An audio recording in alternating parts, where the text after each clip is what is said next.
Hello, Steve89. Well, we've got some interesting news about Doctor Who. Russell T Davies is coming back. Now, Chibnall is still on for another year. They're basically doing another season, which is going to be made up of, I think, 6 episodes and 3 specials with Jodie Whittaker, and they're both leaving at the same time.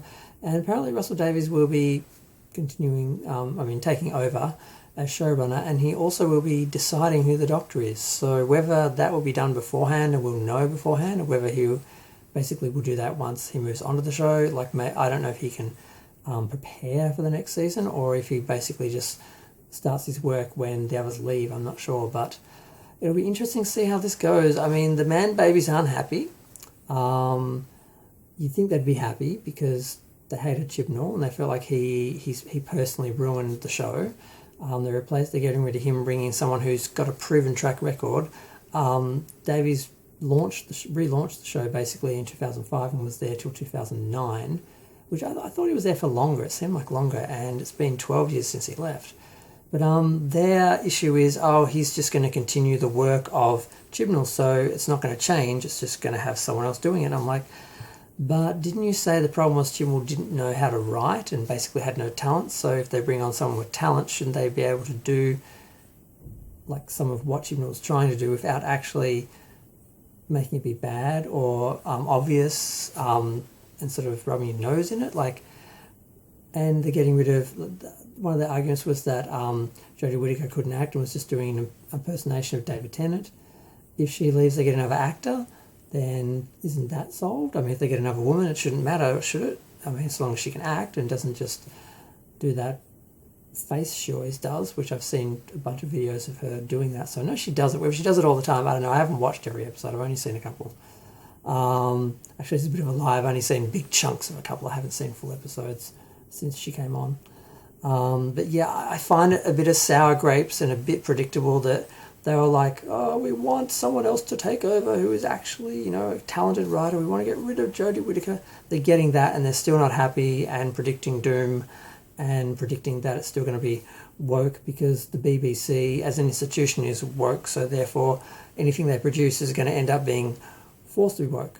So I don't think they're going to let up, but I'm like, what is your argument? What is your issue? Why are you arguing? Why are you fighting? If the issue is quality and the direction of the show, which has changed since Jodie Whittaker came on, then if that direction has changed again, shouldn't you be happy? If you were just upset because a woman was doing it and they had minorities and so forth, and it was just a whole bunch of alt-right, white supremacist triggeredness, then you're going to keep hating it no matter what, because parts of that are never going to live. They're not going to go backwards. They're not suddenly going to reverse all of that. So I'm kind of finding it curious. I'm wondering how it's going to go. It's going to be interesting to watch.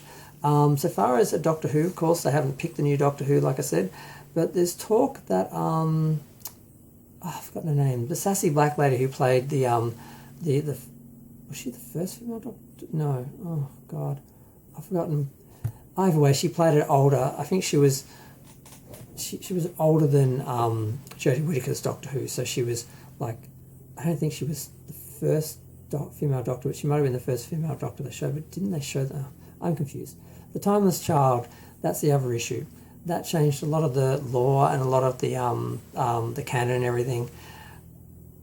Will the man babies be happy unless that's reversed? Because that's what certain people are asking for. They're saying unless that's reversed, what if they just ignore that and continue on with good stories?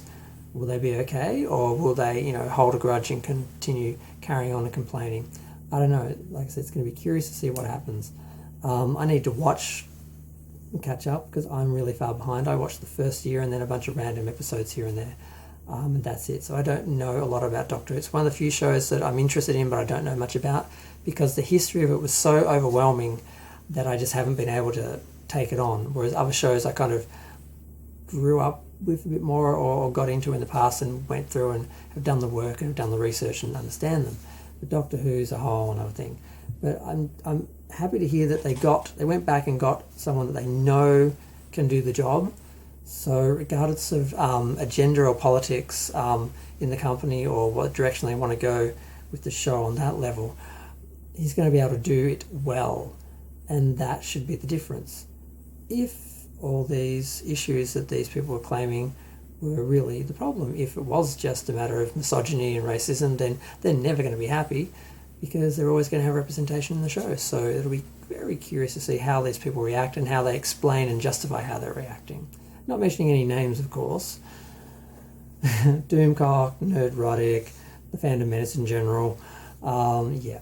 But I'm going to go. Feel free to share, like, comment, subscribe. Let me know what you think. I'm feeling very optimistic about it. I think he did a good job. I don't see why he won't continue to do a good job, and why they can't have a more diverse Doctor Who. As long as they actually tell Doctor Who stories with this cast, what's the problem?